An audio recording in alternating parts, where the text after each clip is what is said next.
Guys, for this video guys, or for this episode, ang gagawin po natin ay do it yourself sushi guys. So ito na yung mga sangkap natin guys, na-ready ko na. Mayroon tayong litos, mayroon tayong grilled chicken, saka liempo. Ito yung sangkap natin, mayroon tayong sushi rice, mango, tamago, dinadagan ko guys ng atsara, soy sauce, wasabi, mayonnaise guys. So, hindi na tayo nagdadagdag ng tuna, salmon guys, so crab stick. Ini available sa kitchen natin guys. Hanapan lang natin ang diskarte. Parang maiba naman yung food natin paminsan-minsan guys. So, simple lang ito gawin guys. Una guys, ito yung sushi wrapper natin, onori.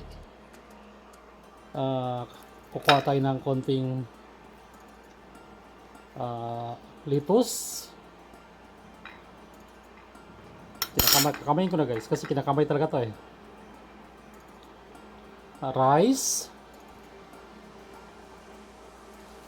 mangga,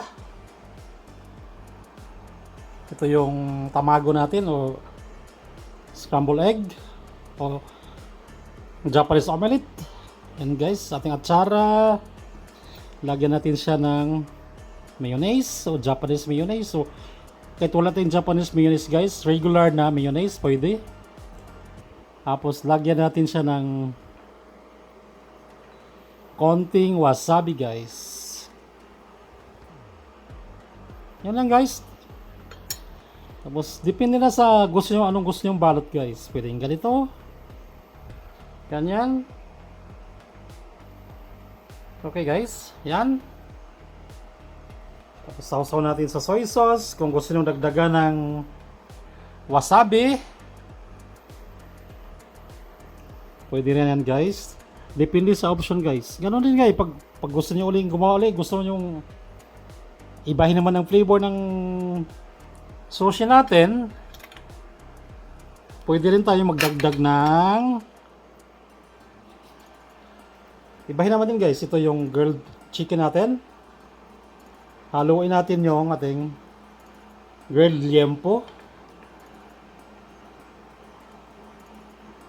mango, tamago.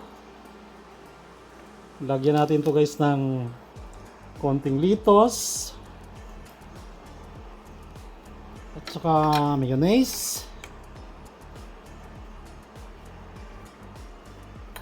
konting wasabi guys. Gano'n na guys, that's it guys. I-roll mo lang din ng kasimple. Kasi sa mga restaurant o sa mga regular na kainan, i-roll talaga to. Mabusisi gawin. Pero kung sa bahay lang naman, do it yourself. Walang pinagkaiba guys, parehas lang. Ang presyo lang magkaiba nito sa sa mga Japanese restaurant. Kayang-kaya niyo gawin to. Thanks for watching guys. Sa hindi pa nakapag-subscribe sa channel namin, Simple and Discarte Vlog, subscribe na po kayo. Thank you!